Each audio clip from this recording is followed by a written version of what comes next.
And yes, we are live. Welcome to the GbasGbos podcast. This is episode 3. In case you are new here, my name is Emmanuel. And this is Taufik. No quote, whatever after that. Let's carry on to the next one. Taufik the Fabulous. I'm Benjamin, as usual. And Benjamin as usual. So 3 of us here are housemates who, love to talk to ourselves more than many other housemates. And in lieu of that, we decided to start this podcast. So not to dribble on too much, what is today's topic, Taufik? Or what will we be talking about? I think overall the running theme is going to be being a man in 2019, or at least in this decade. Yeah. And a few other things I think we're going to talk about is masculinity, social intelligence, empathy, along those lines. And as we delve into it, maybe it might move on to more of the other topics than that, yeah. All right. It looks like a big task, masculinity or being a man in 2019. So kicking it off, masculinity. So as men, I think most of the time, almost everything we do is always a dick measuring contest in one way or the other, right? So how has that? What is your view on that, or how has that affected you in sort of a way? I think I read somewhere that a space dominated by men, or a space that has majority men, is always what I would say. Always a space of petty rivalries. In other words, it's always a dick measuring contest. So yeah, I think it all comes down to that. As men, I think we guys don't know how to express our feelings. So it's always like he always trying to one up each other.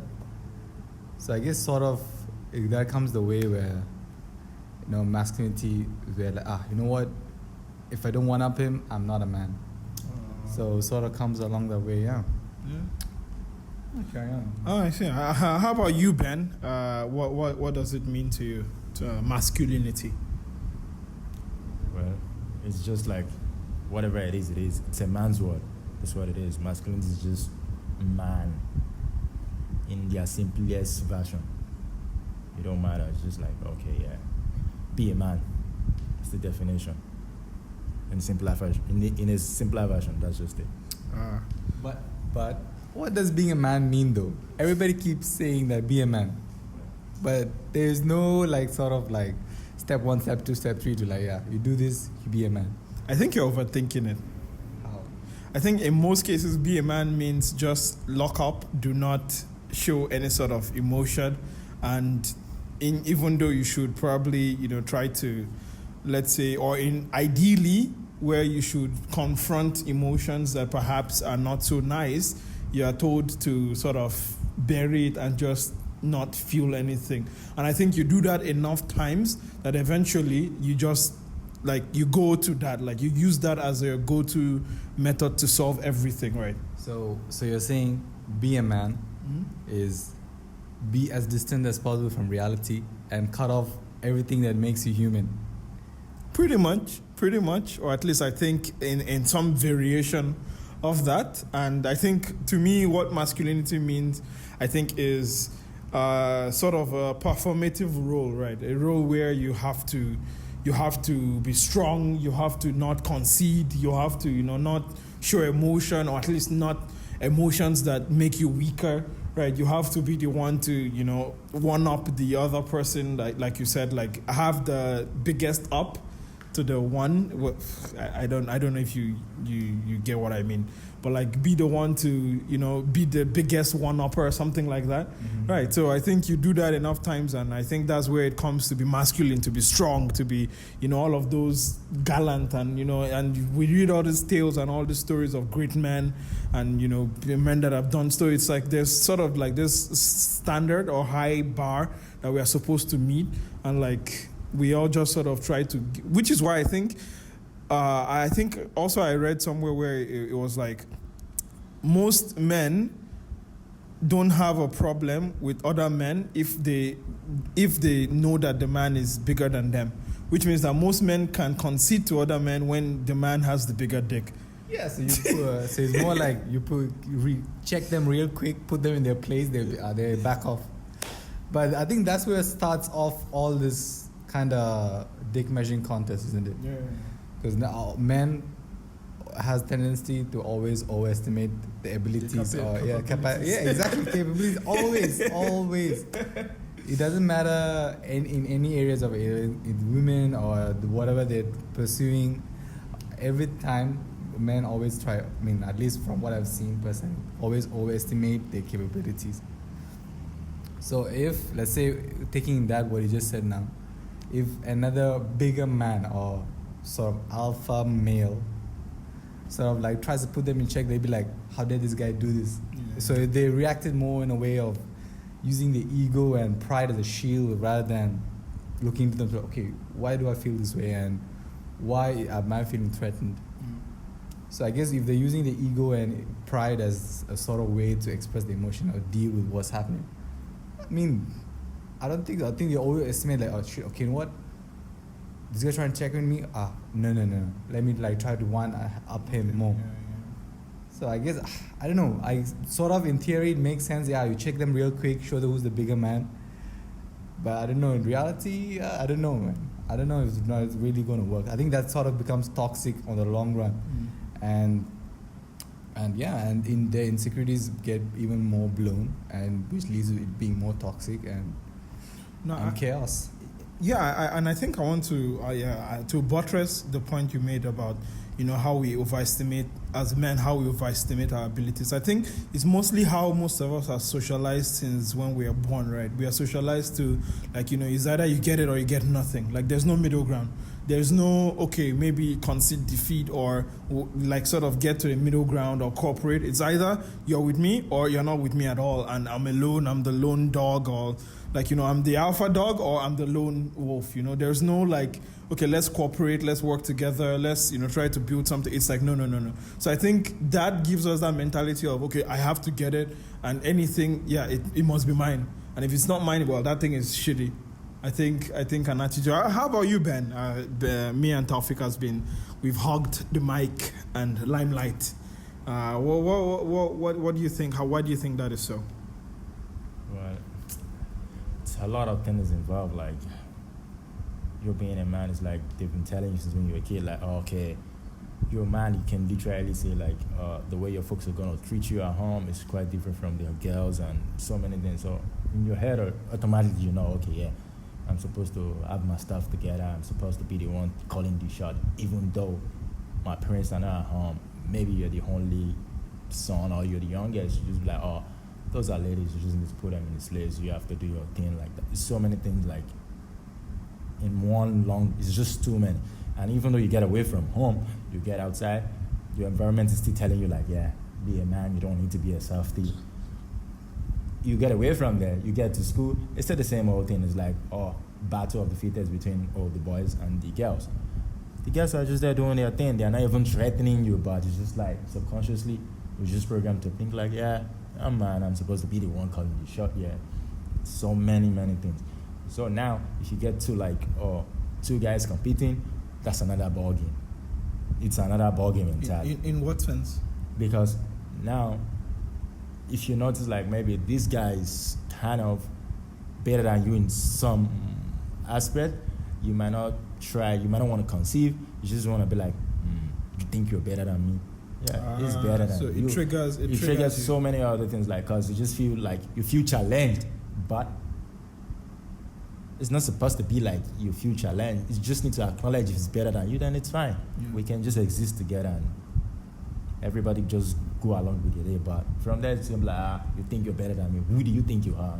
So many things like that. Just like, okay, I get it. Maybe you think I'm not better than you, but actually, I know I'm better than you, but I let it pass. Let's just have peace and just enjoy this. But so many things. And from there, like, because the way they've made us understand, you have to be man, you have to be this, you have to be that. It's always like do or die. Yeah. Once you see somebody better than you, it's either two things. It's either your ego get the best of you, or just be like, okay, you know what, I'm just gonna acknowledge this and just go into my shell and be like, okay, so gentle guy.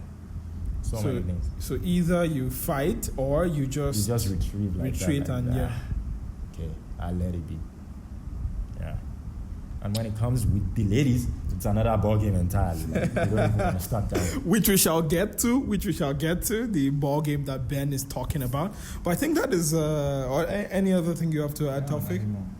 Yeah, so I think what Ben has brought up is quite important in the sense that for many of us, I think at least society has reinforced. We are Nigerian, Ben and I, and Taufik is Indian, but he grew up. Were you born in India or you? Yeah, I was born in India. You're born in India, okay. He was born in India, but he grew up in UAE, United Arab Emirates. And yeah, I think and we're here in Malaysia right now, and the common thing in all those cultures, even though they're like so far apart, is that men are still held at such a high level, and male children are still held at you cannot do anything wrong, and you are not made to do anything at home, and you're just treated like the king that you are. And I think that has reinforced many of us not to sort of have a check from when we are kids, in actually finding out how to properly work with people, how to properly create not just boundaries because we want to demolish them, but boundaries where we respect the other person, and we're actually able to, okay, you know what, you do your own thing, I do my own thing, you're better in this than I am, and I'm better in this than you are, and we can sort of work with you. So there's no cooperation, I think, and I think that's where we are different from the ladies, in the fact that many ladies or girls from birth actually are able to socialize, maybe perhaps a little bit more than we are, because we are sort of isolated in that sense. And talking about isolation, which is a segue into emotional intelligence, which is what many people don't know generally, not just men, but many people. But I think for men especially, in the sense that because we are raised up to believe that everything is ours, we don't have, how do you put it? We don't have that EQ, yes, they call it EQ, right? Yeah. Yes, we don't have that EQ to be able to sort of balance situations and scenarios. And do you have any stories, Taufik, of a situation where As you put me on the spot, I mean, I have to like. Okay, we'll come back to you. But I think EQ, Ben, anything about EQ, emotional. What does the Q mean though? There's IQ, right? And actually, what does IQ mean? I don't know what the Q stands for. I don't know what the Q stands for. We're just using it. It's all right. It's all right. How about you, Ben? What do you think about emotional intelligence and being a man in 2019? Being a man is simple, man. Don't complicate it. Don't complicate things. Being a man is simple. Just don't complicate it. Hot takes. If you know you're a man, you don't need anybody to reinforce that to you. Like, yeah, I'm a man. I need to man up. I need to do this. Yeah, it's okay. A man can be a softie. It don't matter. A man can still be, you can still smile. You can still do so many things. But wait, I have a question though. What? My question is, for you to know that you are not being threatened, you have to have a pretty high level of self-acknowledgement / self-esteem, right? Mm-hmm. Because I think most of what we see in the way men lash out, especially when they don't get their way, is steeped or is buried in fragility, right? Like not knowing, not really being sure or certain of who you are or what you stand for. So the littlest disagreement to that and you lose your shit, right? So I think, while you do have a point in the sense that, again, I said this was a question, but I'm not sure where this is going, but we shall just see where it goes. So don't you dare laugh at me. Ben is laughing at me right now. Don't you dare laugh at me, boy. So no, I think while yes, what you're saying is it is valid, but I think there's one thing Taufik always says whenever we share stories, especially when I share story. He says, Emmanuel, you tell me all these things, but you don't tell me the context in which they happen, which again is important, right? So like you say all of this now, but the context in which it happens is in that context where you as a man have actually been able to, let's say, work on yourself. No, okay, this is where I'm fragile. Actually be at peace with it, because there's a certain peace you have to get to. And yeah, my own question is like, like what happens before that stage, right? Before, let's say you're a man in 2019 now, where on some level you're still, I would not say fragile.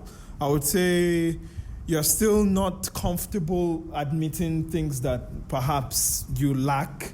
Fair enough. Right. So how do you go from there to where you're actually able to develop high emotional intelligence, right? Because I think one of the you know what? I'm going to stop there and I'm going to let you talk.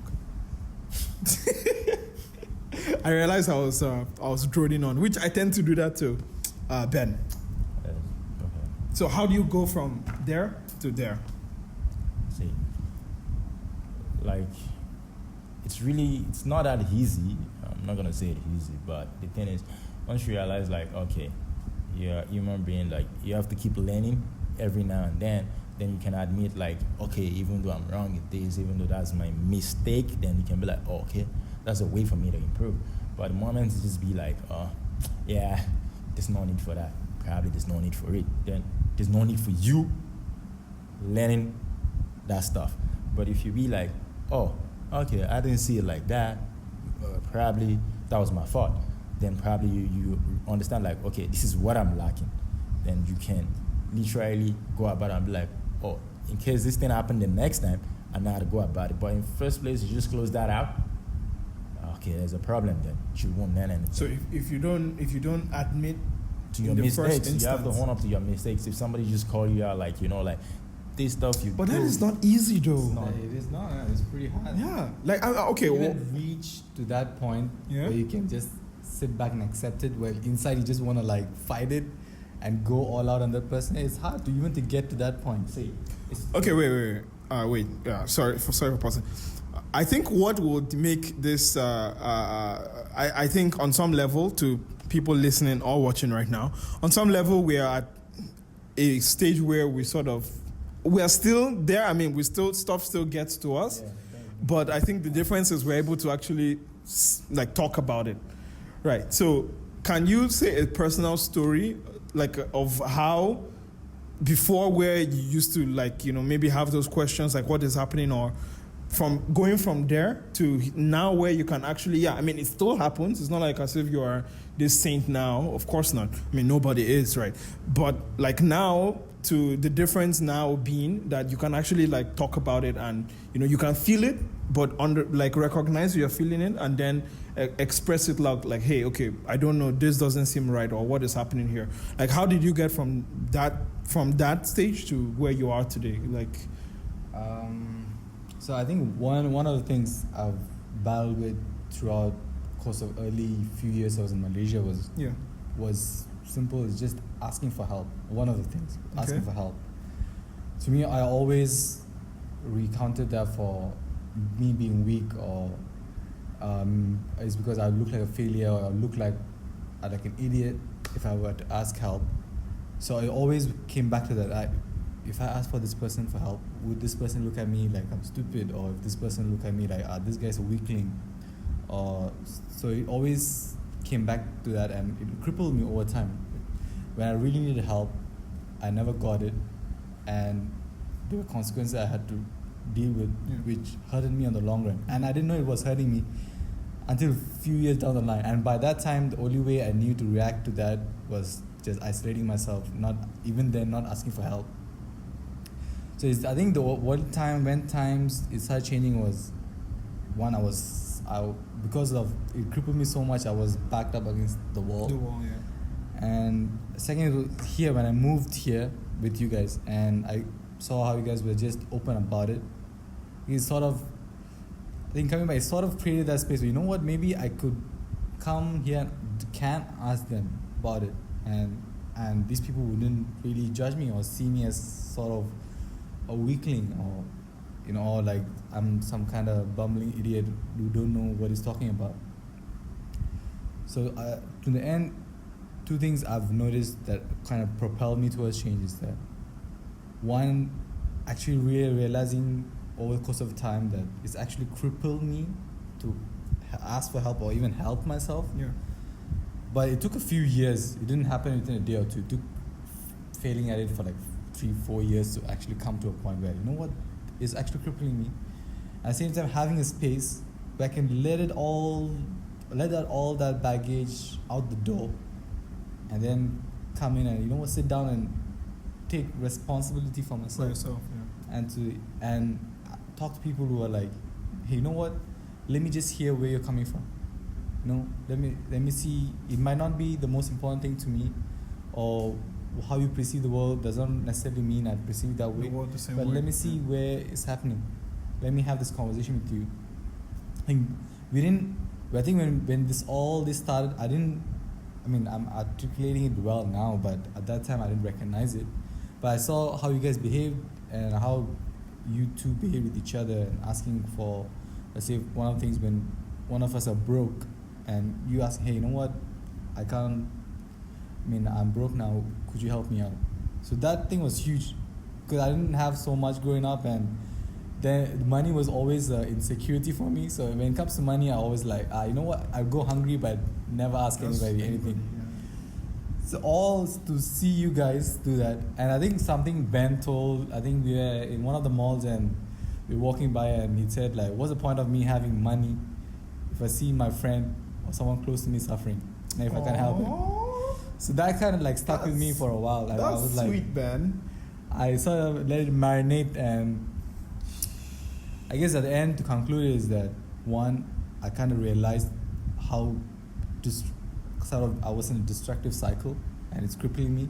Same time, second is the fact that I recognized a space where I could put that all down and take responsibility for myself and talk to people who I know would not judge me or have a civil conversation, to actually just understand my perspective, and if possible, share the experiences and learn something from each other. I think sort of that what sort of helped me transit into where I can share a lot of deeper stuff I don't really talk to others. Yeah, I think sort of that what helped me throughout the process. Yeah. So from what you're saying is recognition on your own that it was actually hurting you by not reaching out, and also having that space where you didn't feel judged and you felt you could be understood in I think the way. it's more, I didn't feel safe to share it. That's where I think that's the right way to put it. Even now, the space I find myself in, I'm pretty secure with myself now, is that all guys talking shit. I sometimes sit back and think, what are they talking about? No, it's good. I've grown throughout the years, so I've recognized the patterns.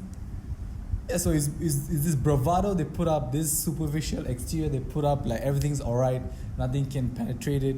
But inside, all of them are breaking down, like just crumbling. They screaming for help, but they cannot because they feel, like I said, same thing, weak, failure. They're not man enough. So I see those things, and I guess they don't feel safe either to like bring it up and say, no, hey, it's okay. I've tried telling to people, hey, you know what, it's okay. If you don't want to share, don't share. If you want to share, you share. No judgment here. I've been through that. I think it still needs a lot to hold their hand and walk them through, to actually bring them to trust each other. Say, you know what, maybe this guy really won't judge me. It's safe to talk with him. I think same thing happened with me and you guys too. It took a while before I was like, I could tell these guys things. And even then, the first time, I think I kind of like, I was holding my heart. Oh, what if the guy says no? What if they say something back to me that I can't handle it? So it was still initiative that I took eventually from my side, and to recognize a safe space, and eventually come to trust the people in that space to actually share my side. And I think the other side is partially responsible for you guys to like sit down and see where I'm coming from, and to like actually talk to me man to man, rather than I would as a boy, this guy doesn't know, let me educate him or enlighten him, sort of putting me down, or sort of a patronizing way, either like trying to educate me. It was not that way. It was more of, let me hear where you come from, this is what my experiences are, let's see the similarities, let's see how we can help each other. It was like that. So that overall really pushed me to like, you know what, I need to know more about myself. I need to invest more on not on my intellectual side, but on the part where my emotions, my feelings, how I treat people, how I see women, how I see other men, sort of put things into perspective. All right. Thank you, Taufik, for sharing. Damn. That was long, but I thought I didn't have much to say, but then, as the ball got rolling, there was a lot to talk about. as it always is, welcome to my life. But hey, thank you for sharing. Thank you for bringing us your personal experience there. So Ben, I mean, I think Taufik has been able to give sort of his perspective of how he was able to go through it. So coming back to the original question, which was about getting from that place to here, I think to amend to what you were saying from Taufik's experience, and I think from my own personal experience, and even on some level with you as well, is that, yeah, it does, while there is the personal component to it, right, where you recognize that, hey, I'm spiraling down, I cannot help myself, which I think many people usually generally tend to know, even if they don't sort of accept it, right? I guess it's sort of constant effort. Because like I say, if you're going to fail at it so many times, and it's just, you put so much effort at it, you keep failing at it. Even now, there are times where I don't share stuff. I know it's better if I let it out, but I revert back to that behavior where I know it's okay, just they won't understand, or I don't want them to see me weak, or I'm messing things up and I don't want them to see, this guy is a mess. So sort of those things still come back to me, but it's always sort of constantly putting effort into like, hey, you know what, I can share with them. Hey, you know what, it's okay to share. It's okay to not say today. I can make an effort to say tomorrow. It's a constant effort, and it's going to be frustrating. I mean, it's going to be frustrating all the time, because sometimes you put effort and people don't respond to you sort of that way. Yeah. And you're going to fail at it. And at the same time, I think if you change your perspective on failure, see it as a learning experience rather than a full stop, I think that would help too. But even to get to that point, also it takes time. Everything takes time. Nothing ever changes in 2 days. If somebody changes in 2 days, somebody told me if a person changes in 2 days, that's not real. That's some fake ass shit. So yeah. I see. So if we want to distill this, I was about to say something which I forgot, but never mind. If we want to distill this, for example, into like I mean, it's hard, but put it into methodology. So what would you say are the right ingredients for you to sort of get to the stage where, yes, while it might still happen where you are still, you still revert back to where you don't want to share, or you feel you're weak and everything, at least you're generally right now more aware of it. So how do we get, like, what would you say are the ingredients if we were cooking food, for example, to be able to get there, right? So one would be, let's say, I think first would be acknowledging it. Acknowledgement. Like, yeah, you're hurting, or you've messed up, or you're crippled. I mean, your inability to ask for help, or inability to show emotion has crippled you. To actually recognize it and accept it, acknowledge it. And then, so sort of recognizing the pattern, then see what are your behaviors, looking into yourself. So you're not focusing on the situations, the environment that's putting you in. It's your own actions. So what are you doing that's keeping you in that place? You're not learning or moving forward or improving yourself. And then I guess sort of constant effort. When you start on this, you're gonna fail so many times. It's gonna be so much frustrating. You feel like you're not moving forward. Why are you even doing this for? Recognizing failure too, accepting, you're not gonna succeed at it for a while. And then constant effort all the time, every time, for everything, constant effort. Every time. I cannot emphasize it more.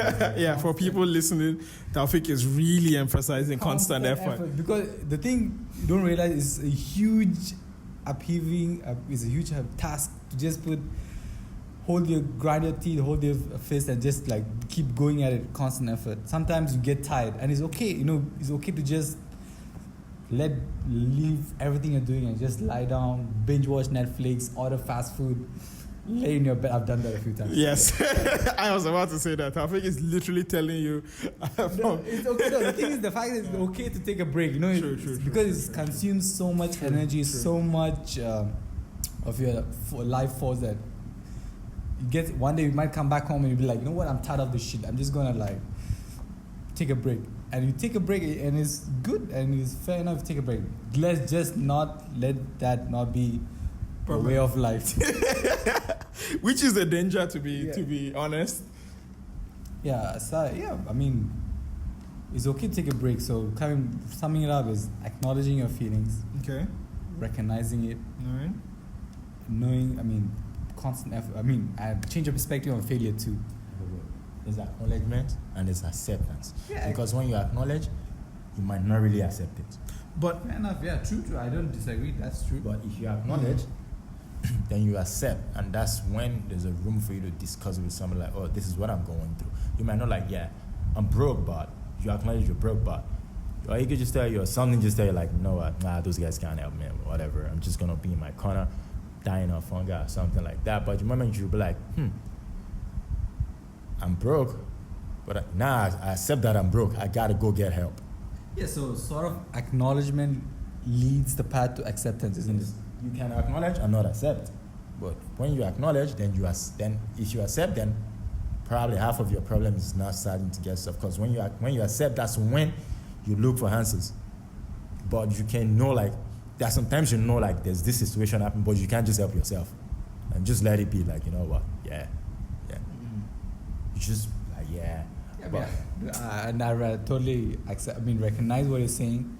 But I still believe that if acknowledging you put it out of mind, out of sight, that thing always is too much to deal with, yes. A lot of people do that around you, like, they know, like, this situation is going down, but they just either shovel away with something, oh, let's just go out and eat, let's eat it out. Oh, let me go smoke with a friend. Oh, let's go to a party. Guess what? That stuff is still going to be there waiting for you because you know what the problem is, right? You know. But you choose not to accept it at that point. But I don't think it's a choice, though, because, okay, so many people, I think ourselves included, are not actually taught how to deal with complex emotions. Right, like, get to that. Right, both with personal issues, with work issues, with school issues. Most of us are not taught how to actually deal with anything, right? Which is why we are sold entertainment. We are sold. If we're in America, there's so much drugs. I'm not even talking illegal drugs. I'm talking like legal drugs, right? Like so much just to numb the mind, right? So because, like, many of us are wired, or at least we've been wired from our upbringing and social media and news and everything, to not deal with anything. Right? Not because we don't necessarily want to deal with it. Right, at least to what Ben is saying. I don't think it's like that, though. I think it's more of like many of us don't really know how to deal with it. So we have something that is too much for us to bear, and we just, bear it and say, hey, what can I do? Or, okay, if I complain, I cannot complain. Maybe there's so much going on. Or, I have a friend who, will tell me, like, I'm not going to ask for help from my dad. He's already done so much for me already. Like, why will I ask for help from him? And I'm like, yeah, but it's your dad, like, there's nothing... Your friend is dumb. Sorry. No. I disagree. I disagree. I disagree. Wait, that's okay. No, okay. Do you know why I disagree? Why? I disagree because it's actually a legit thing. Like, there are many people you would speak to today, which especially children, right? And by children, I mean even people in our age range, right? Even people in their 30s, right? Like, they believe that they're a burden on their family because maybe their family or parents or mom or dad has done so much for them already. And reaching out, even to say, hey, I'm drowning in this thing, it feels like they're committing a crime. Yeah, so it doesn't come back to the point where they don't trust their parents enough to share that with them. I don't know, though. Like, okay. Okay. Carry. Yeah. So no, I think that's another. Yeah, topic. That's another topic exactly, entirely. Because whatever you just mentioned is like so. If you get into it, get into it. No. See. The thing is, wait. It's easy to have a hot take on that. It's a choice. Let's come back to the premise, right? But what I'm trying to say is that most times the reason why people are not quick. I know a lot of people, you know a lot of people, same goes for you. And many of people we know don't know how to deal with stuff that happens, right? They numb their minds with different stuff just to not deal with it, right? And I don't think it's issue of them choosing to not do anything. I think it's an issue of them most of the time not being equipped to know what to do. They get overwhelmed, they get buried, so they are in one hole, so they just go to the adjacent hole next to them and dig themselves into a deeper hole because they are avoiding one hole that is right next to them. Right? So I don't think it's so much more of a choice. Yeah. We'll go back to that, your friend. Put it in this context, right? Okay. Like, if your dad can afford it, and is not complaining. Okay. Guess what? If you need help, it's okay, you can ask. But if you know that dude is struggling, that's another ballgame. Okay, then you gotta go get yours. I'm not saying you shouldn't get yours. You can get yours, but at the same time, you can still ask for help because it's your dad. Yeah, but that is using one statement for like every scenario, right? But in real life, things are not often as straightforward as that, right? In real life, people have complicated relationship with their parents, People have complicated relationship with themselves, right? So even if my dad were someone who is extremely supportive, extremely rich and everything, if I felt I was a burden, irrespective of every other thing I get from outside, I can get all the positive motivation outside that I need, or even more than I need. If I feel that I am a burden or I am a strain on them, even if they don't complain, I will feel like I will dig myself into that hole.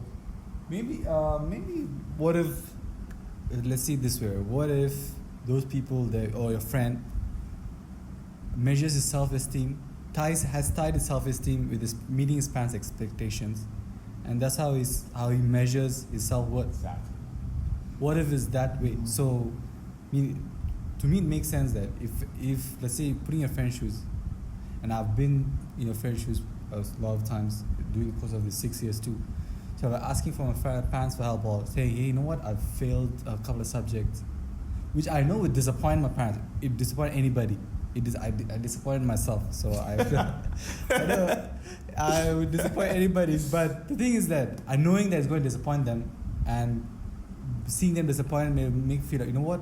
All these things they're doing for me, it's not even I'm not worth it, and they're just wasting the resource on me. So I would start seeing myself and measuring myself that way, like I ain't worth it. And over time, it piles on, and then I guess sort of comes to a point where you're deep, knee deep, neck deep in trouble, and you still can't really go and ask them. The people who really would care about, who really would drop everything down to come and help you. I guess sort of I see it that way, man. I don't know. Like what I'm saying, okay, you put it in this point, like, Okay. like your parent has been setting an expectation for you all the days of your life, then you don't even know what you expect to do as a person. Then if you hit this point when you feel you're a failure, would you think you have to run back to? Nobody, apart from yourself. But if you have these parents, like, they'll be like, okay, son, it's okay if you fail. It's okay for you to fail. Just come. We can have that discussion. But guess what? Most of us, even though we fail, we can't go back to those parents and be like, what?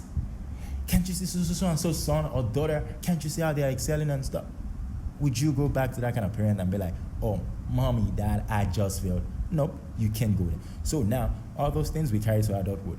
So now, because you don't even know the expectation you set for yourself, you don't know whatever you're doing. So you always tend to live on other people's expectation. Most especially your parents. Oh, you have to be a doctor. You've seen so many friends like, you know, like I went to law school, I went to medicine school and stuff, and I didn't even know what I'm doing with my life. Eventually, I came back and I started writing some articles. I'm like, oh, okay.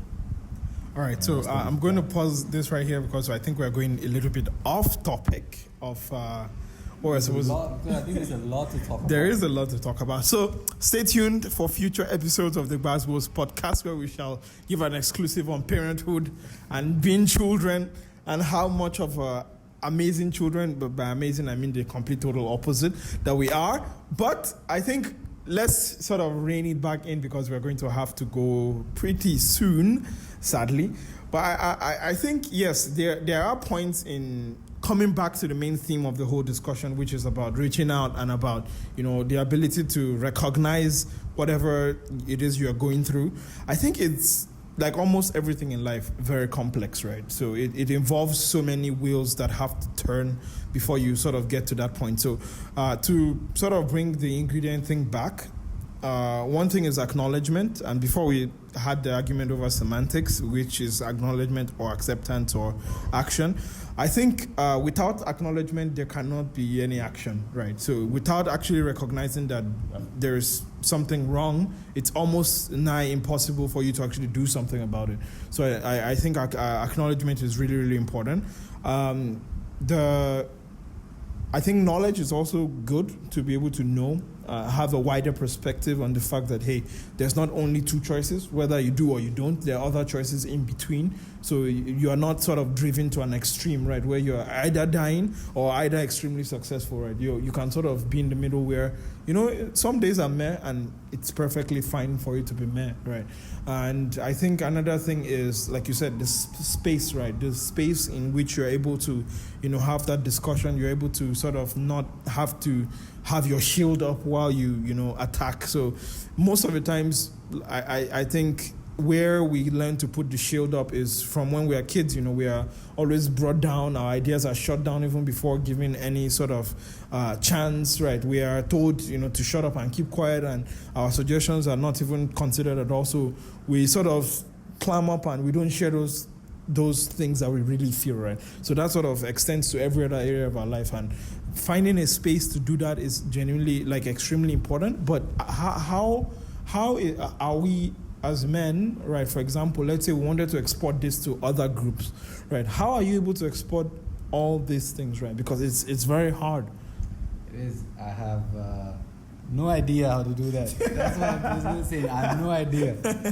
No idea. I mean, I've actually tried to figure out people that are somewhat close to me. I mean, I wouldn't say close, but somewhat on the cusp of being close to me, but it didn't work. I mean, I don't think it works. I think it's, like I've said before, it's constant effort from all the parties in it. If one person is putting all the effort in, eventually it becomes too much. And like anything, if it's too much and they're not acknowledged for it, they're not recognized for the effort, I think eventually people start giving up.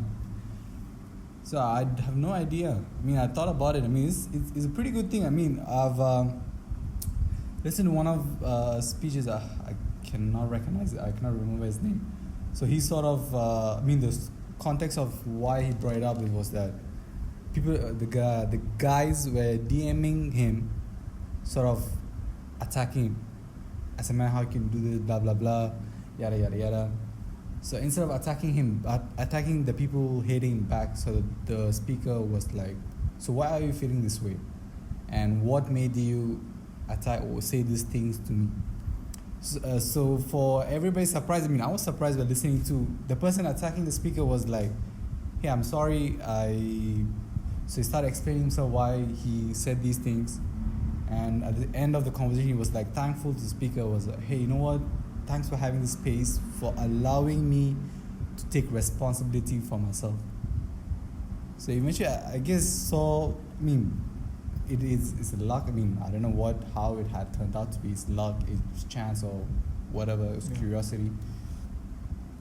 But I guess sort of in that space, it comes back is that the person who initiated it put out effort in, hey, you know what? Come to me, you can share these things with me, and both of us can share each other's experiences, and we see where it goes from there. And the other person feeling allowed to be responsible, or to trust this space to let things down and talk about it. And that thing is hard to do, man. It's pretty hard.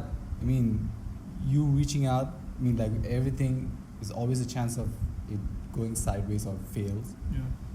So I guess sort of that's where your emotional intelligence and maturity comes. So you know what? If the person, I will reach out first, and if the person doesn't want to, doesn't want to, no hard feelings.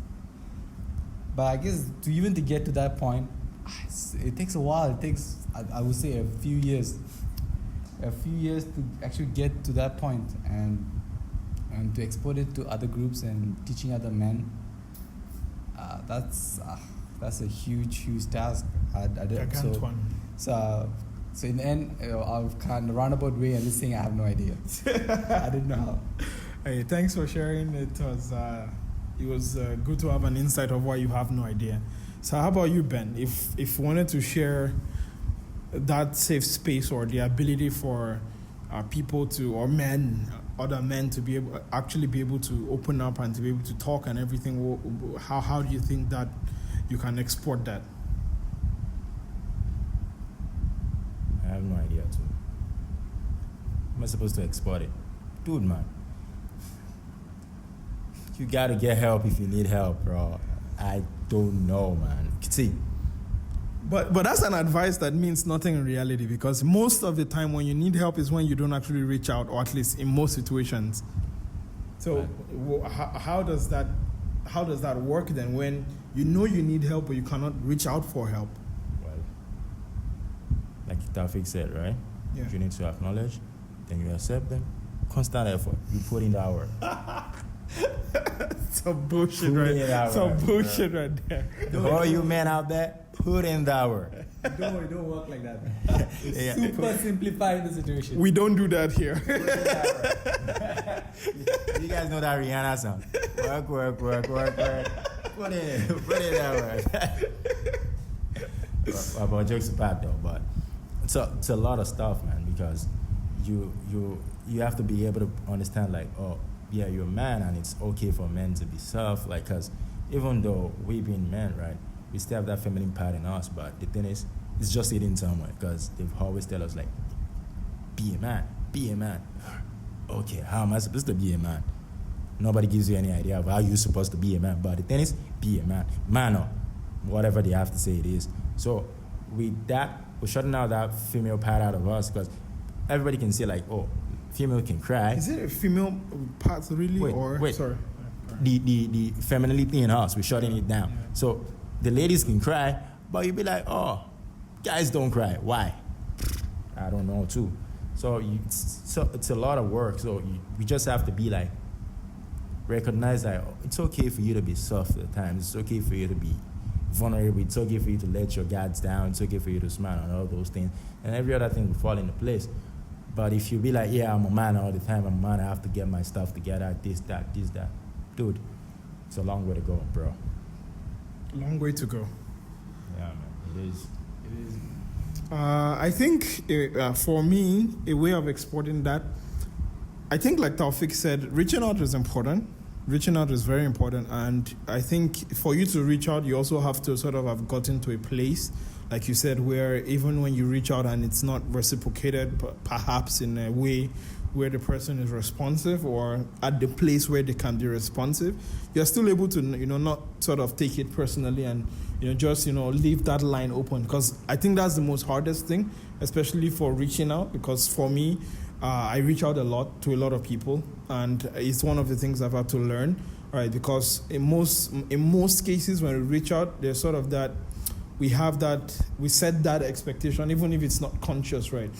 We set that expectation of where, we are like, if I'm doing this for this person should be responding, or this person should be behaving in a certain way, or they should be thinking in a certain way. And I think falling into that pitfall is also, it's a pitfall that should be called out and said, hey, as opposed to that, I think coming back to what you said in the beginning is giving people a chance to be who they are and not judging them or not setting sort of anything, just giving them the chance to express themselves, right? Not putting sort of any weight on them or any responsibility, right? Or any sort of, I expect you to do this if I'm listening to you, if I'm talking. So most of the time it's very hard because these things are not spoken. They're sort of implied, and it's sometimes you even have to consciously say, hey, I'm not setting any expectations for you, or I'm not, telling you that you have to do this. And I think with coming back to that, my friend who couldn't ask for help from his dad, what I said to him was, hey, why do you feel like that? Right? Why do you feel that this person who has, provided for you, who doesn't mind and everything, why do you feel that you cannot, ask him or reach out? And he said, hey, Emmanuel, I feel that, I've been independent for a while now. At this stage, I should be able to, stand on my own feet, but I'm still asking for help from this person. And, it's sort of something that for myself, it's an expectation I've set for myself, right? Where I feel that at this stage, I should not really be bothering the people. I should not, like, by people, I mean his dad and his family. I should not really be bothering them. And I'm still doing that, and it doesn't feel good to me. And because it doesn't feel good to me, I have all this pent-up emotion. So because of that, I don't really want to reach out and ask for help. So I said, hey, that's actually valid, right? It's if something you're feeling, and you know yourself better than I do. So anything you're telling me, you definitely know it and feel it way better. So I think the only thing I can say is definitely reaching out for help is not a sign of weakness. I mean, I was reassuring him that, hey, it's not a sign of weakness. It's not a sign that you're a failure or a disappointment or anything. It just means you need help right now. And if, let's say for yourself, if you feel that, okay, perhaps this is you're putting too much of a burden, how about find a middle ground, right? How about put it out and say, hey, this thing that I need help with, maybe I messed up or whatever. I messed up and I realized I messed up, and I want to, I to be able to make up for this, I need this certain sum of money, which is a lot for me right now. So if you can help me with some, I wouldn't mind, right? And I'll be really appreciative of it. If you can help me with everything, that would be fantastic. But if you can help me with some of it, I'll come up with some of it to myself, right? So which shows that, hey, you're taking responsibility for what has happened. You're not just going and asking for it without sort of any repercussion or knowledge or learning from your past experience, and you're showing your parents that, hey, even though you're reaching out for help, you're still sort of trying to put in the work yourself. And any parent, or at least any parent that cares for their child, I mean, there are different kind of parents out there, but on a general scale, to make it super simplified, we'll be like, okay, you know what? Okay, that makes sense, and he's trying, at least you can see the effort, right? So, and at that stage, if it were before, my advice would be like, hey, why would you say that? Why would you not ask for help? Don't you know it's your dad? I would have said that before. But right now I realize that people don't just say stuff, right? There's feelings, there's things that there's so much history, so much emotion and everything behind when they take a certain stance. So understanding why they take that stance is, I think, critical to sort of giving them the chance to think of an alternative. So to come to why we can export this, because, hey, sorry, I'm Emmanuel and I sort of like to go the long route. I think it's creating that space where you can, and I'm not saying I'm perfect, I'm not trying to imply that at all, but I think a change that I have seen personally is instead of trying to, let's say, instruct or say, hey, okay, I know this, you should listen to this from me because I know this, or because I'm in touch with my feelings or whatever, it's sort of giving them a chance in whatever it is they're feeling to know that, okay, whatever they're feeling is okay, provide an alternative and provide sort of a different perspective, but not forcing it for them, or giving them the choice to actually take it themselves, to actually say, hey, okay, I can take it or I can leave it, but giving them that choice as opposed to like trying to force it on them. So I think giving them the opportunity to fail, to grow in whatever failure it is, or even not to grow, right? Because that's also an option, right? I think is very, very important. And I think with that, we've hit our time limit for this episode. We've gone over a bit. We've gone over quite a bit, but hey, nobody makes the rules. We make our own rules. So if anybody is still listening right now, thank you very much. Most importantly, this is 52 minutes, so thank you really much. And yeah, I hope you were able to learn something from, or at least get an insight into our own relationship and our own point of view. Yeah, Perspective, yes. Field of view. Vantage point. Rendezvous. Yeah, so I think that sort of does it. But I think the parent thing is definitely a future episode where we should dedicate one. Yeah. We're gonna piss off so many people. So many people. For hey, why not, right? It's our podcast. So, any last words, Taufik? Go. You all need therapy. Go to therapy. It's okay. You don't have to tell anybody the first time. You just go and just see how it goes the first few times. So you heard that advice. And stop making these be a man. That's some stupid ass shit. Nobody knows how to be a man. The fuck? I'm sorry. Nobody knows. So drop that wig, be a man, stuff it up. Please stop. So that's my last words. That's what we've done there. All right. Ben? It's okay. For all you men out there, just do you. Just do it. What does that even mean? What does that even mean? Ben? They figure it out. What again does that mean? Huh? All right. Last words. It's hard. It's tough. Yeah. Please consider therapy. Consider checking out therapy. It's I think one of the most pivotal thing in me and Taufik's life here. So if you can, because many of these things is actually too much for us to bear, and you actually need a professional. So I think that's always my number one advice. And number two is, be kind to yourself, because it's hard. Most of us have grown up to torture ourselves and to beat ourselves up and to not really be comfortable in our own skin. So I would say a little kindness, especially to yourself, goes a very, very long way. And with that, we shall be ending this episode. Thank you so much for tuning in or watching right now on Facebook and YouTube that I have not created yet. Hopefully it's on YouTube when you're watching this. Do consider subscribing to our podcast on whichever listener. We are on every podcast platform. So do consider subscribing if you like this. Leave a rating on iTunes if you really, really like this. And most importantly, don't forget to, take it easy one day at a time and be kind to yourself. We shall catch you next time on the GbasGbos podcast. We out.